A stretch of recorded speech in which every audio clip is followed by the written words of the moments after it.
everyone, it's me, Ivy, aka the main protagonist, and today I am here to talk about a dream that I never thought would come true. You guys, I saw LOONA in concert. Just a couple of days ago, I was fortunate enough to see LOONA perform at the Radius in Chicago, and it was one of the coolest experiences I've ever had.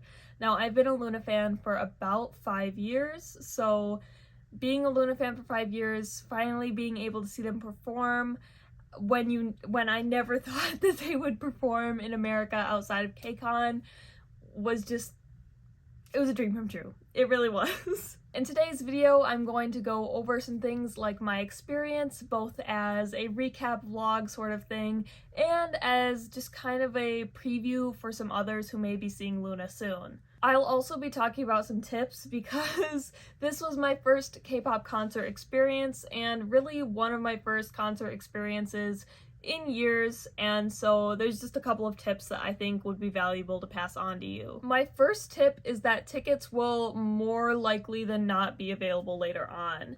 Now, I was one of the people who, as soon as tickets went on sale, I was watching the countdown like a hawk, and I got tickets as soon as they were available. First of all, tickets to LOONA were a lot less expensive than I thought they were going to be. I was estimating in the $100 to $200 range, and I believe general admission was only $55, which was very nice. Back to my main idea for this segment, which is that tickets will more often than not be available after the initial sale sells out. There were general admission tickets on sale pretty much right after the tickets sold out, up until like the hour that the concert started, and as soon as like it got closer to the concert date, they actually got a lot cheaper. I bought my general admission tickets for about $55 and I sold them for about $40, so I did take a bit of a hit on that when I upgraded to VIP 3, but just in general, like, don't feel like you have to get tickets immediately.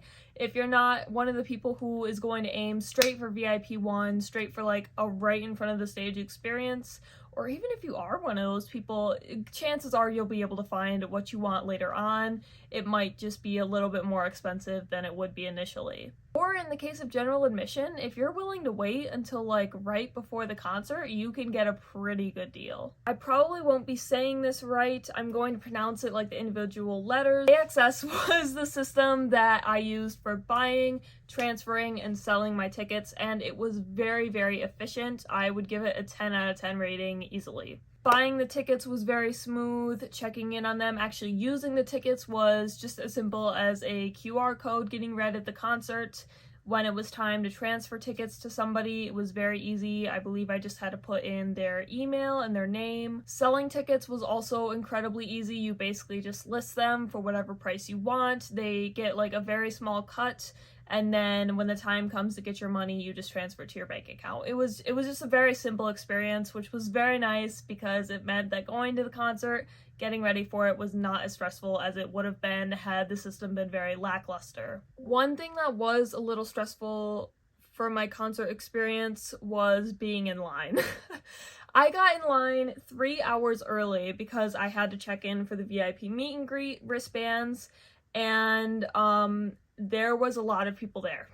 Pretty much everybody was already there. Also, there wasn't really like a line. Once you got through security, once you got all of your wristbands, it kind of just became this blob of people, which was fun for moving around and socializing, but when it came time to actually getting in the doors, it kind of just felt like we were a sea of people squeezing into like a very small space, so that was a little stressful. If you are going to get in line early, which I recommend, I would definitely also recommend bringing water and sunscreen because those two things saved my life. I could definitely feel myself getting a little sunburnt and I was super dehydrated, so definitely bring those two things. Hey, one thing I forgot to mention is I definitely recommend earplugs. Even if you don't think you'll need them, you will. I got out of the concert and my ears were ringing for a solid 2 to 3 hours. It is very, very loud in there, especially when the bass gets super loud.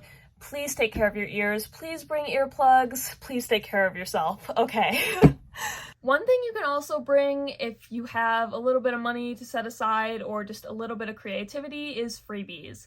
There were a lot of really sweet and wonderful orbits who brought freebies. such as fan-made photo cards that they made themselves, candy, stickers, slogans, bracelets, you name it. People were just so generous, and you could usually trade.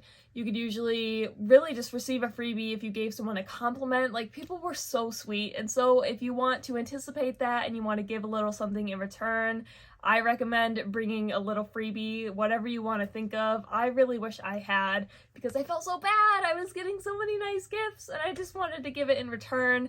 So next time I go to a LOONA or a K-pop concert, I'm definitely going to try and contribute in that way. You can also bring actual legit photo cards to trade. I was able to trade one of my duplicate photo cards, which was awesome. Now, my biggest recommendation when you're actually coming into the venue and finding where you're going to be for the concert, assuming that there aren't designated spots, is avoid the middle.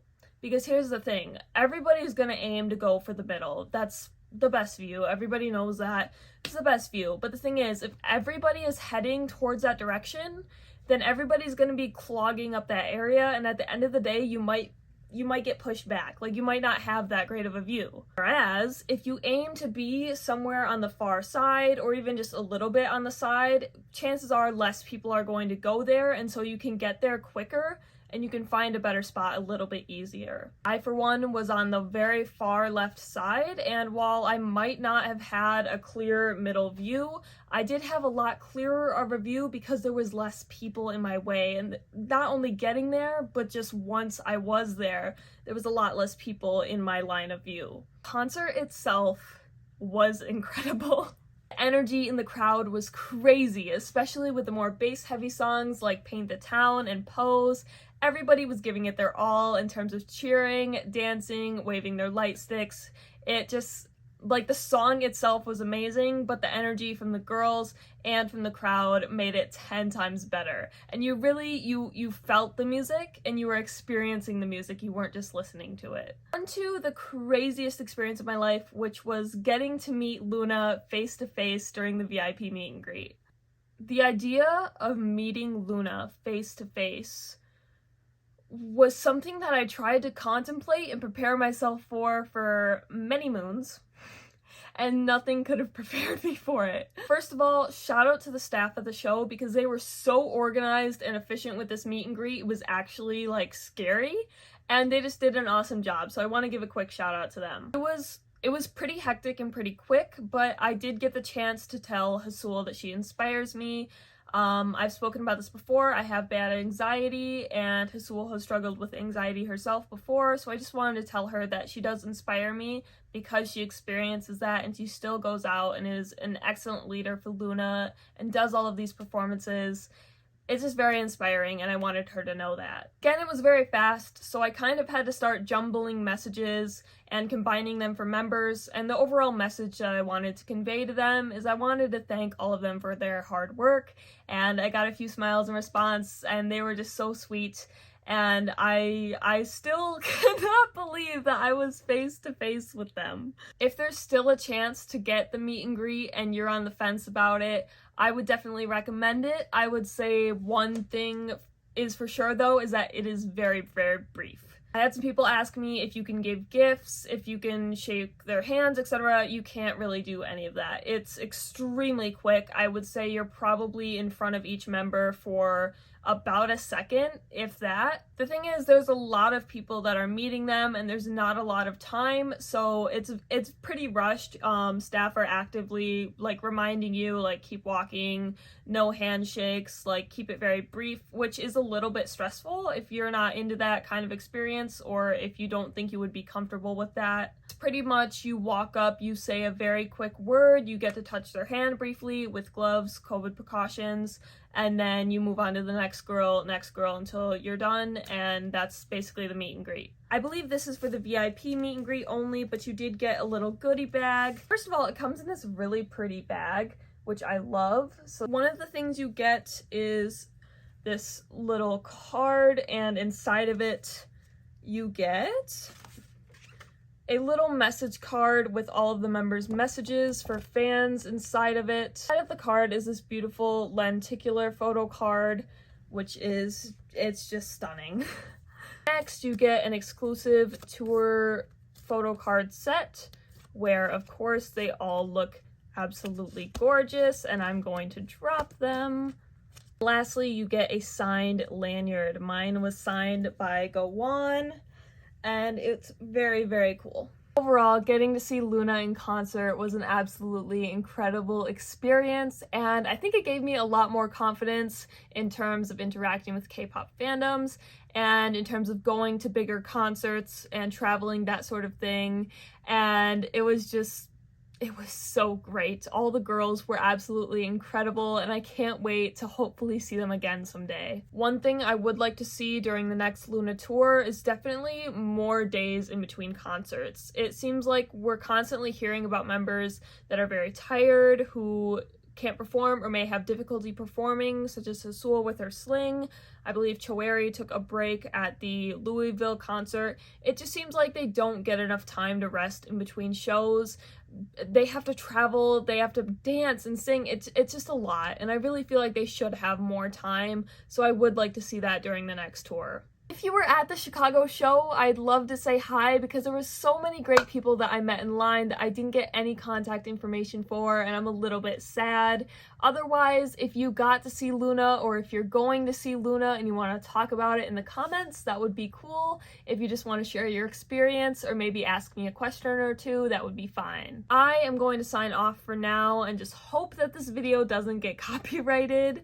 I hope that you all are staying safe, happy, and healthy, and I hope you're having a great day, night, whatever time it is for you, and goodbye.